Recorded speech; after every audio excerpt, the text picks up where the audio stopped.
انسان گناہ سے بچنے کا ہزار جتن کرے مگر کہیں نہ کہیں پھر بھی ٹھوکر لگ ہی جاتی ہے، چونکہ انسان جو ہوا اولاد آدم کی فطرت میں یہ چیز رکھ دی گئی ہے کہ یہ گناہ کرتا رہتا ہے، اور انجام کار گناہ کی نحوست احساس گناہ کو مار دیتی ہے، جس کے باعث وہ توبہ میں ٹال مٹول کرتا رہتا ہے۔ چونکہ احساس گناہ کا جاگ اٹھنا ہی توبہ تھا، اس لیے اللہ کو وہ بندے بڑے پیارے ہیں جو گناہ کے بعد فوراً اس کی بارگاہ میں رجوع لاتے ہیں اور اپنے گناہ پر پریشان ہوتے ہیں۔ اللہ تعالیٰ ایسے بندوں کی توبہ نہ صرف قبول فرماتا ہے بلکہ اس کے سابقہ گناہوں کو نیکیوں میں تبدیل فرما دیتا ہے۔ فَأُولَٰئِکَ یُبَدِّلُ اللّٰهُ سَیِّئَاتِہِمْ حَسَنَاتٍ، ساتھ ہی قدسیوں کے نزول سے اسے اعزاز و اکرام بھی بخشتا ہے۔ امام بخاری نے اور امام مسلم نے اپنی صحیح کے اندر بنی اسرائیل کے ایک گناہ گار کا واقعہ نقل فرمایا۔ یہاں ہم موقع کی مناسبت سے اسے من و عن بیان کر رہے ہیں۔ حضرت ابو سعید خدری اس واقعے کے راوی ہیں۔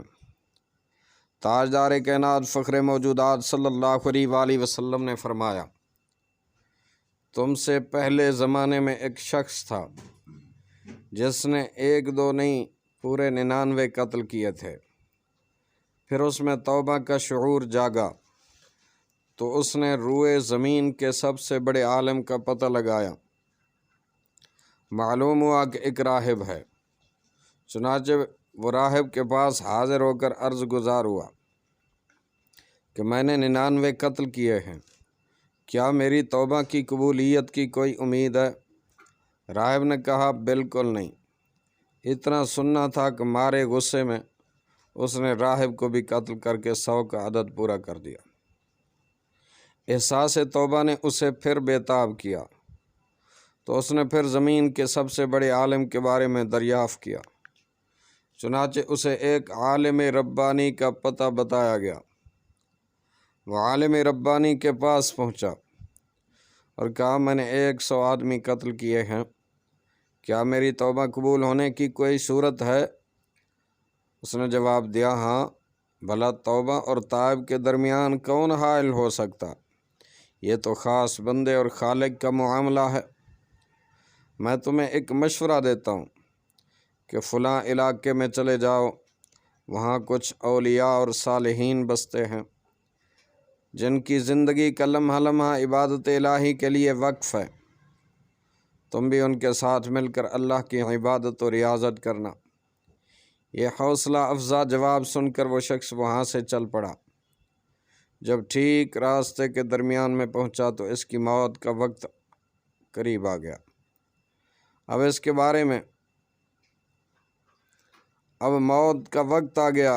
بارے میں رحمت اور عذاب کے فرشتے الجھ پڑے۔ رحمت کے فرشتوں نے کہا، یہ اللہ رب العزت کی طرف سے سچے دل سے توبہ کر کے آ رہا تھا۔ عذاب کے فرشتے بولے، اس نے زندگی بھر قطعاً کوئی نیک کام نہیں کیا۔ اب ایک فرشتہ انسانی شکل میں ان کے پاس آیا۔ فرشتوں نے اس آدمی نما فرشتے کو اپنا فیصل بنا لیا، چنانچہ اس نے یہ فیصلہ صادر کیا، دونوں مقامات کے درمیان کا فاصلہ ناپا جائے، جس مقام سے وہ قریب ہو تو اس میں اس کا شمار ہوگا۔ چنانچہ فرشتوں نے جب پورے فاصلے کو ناپا تو جس علاقے کی طرف ارادہ کر کے وہ نکلا تھا وہ قریب تر نکلا، لہذا رحمت کے فرشتوں نے اس کی روح قبض کی۔ نیز بخاری شریف کی ایک دوسری روایت میں یوں بھی آیا ہے، فَأَوْحَى اللَّهُ تَعَالَى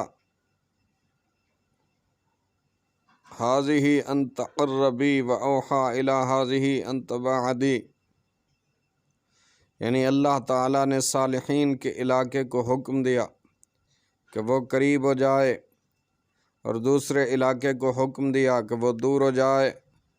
پھر فرشتوں کو حکم ہوا کہ دونوں علاقوں کا رقبہ ناپا جائے۔ چنانچہ یہ شخص اس نیک علاقے کی طرف ایک بالشت قریب پایا گیا، لہٰذا اللہ کی رحمت سے اس کی بخشش ہو گئی۔ پیارے بھائیو، سچ ہے کہ رحمت خداوندی بہانہ میں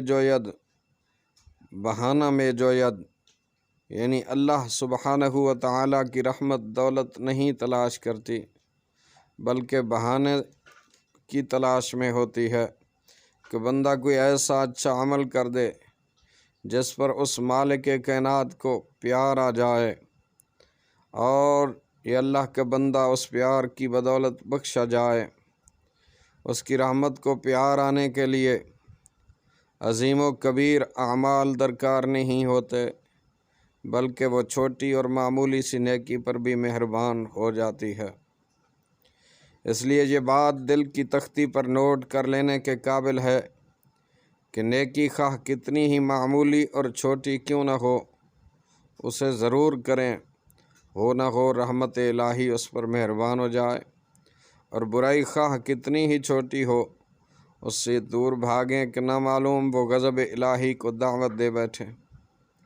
تاریخ ایسے واقعات سے بھری پڑی ہے کہ اللہ سبحانہ و تعالیٰ نے گناہ گاروں اور سیاہ کاروں کو کسی معمولی نیکی کی وجہ سے بخش دیا، اور جب گرفت کرنا ہوا تو متقی پرہیزگار کی معمولی خطا بھی اس کے لیے وبال جان بن گئی۔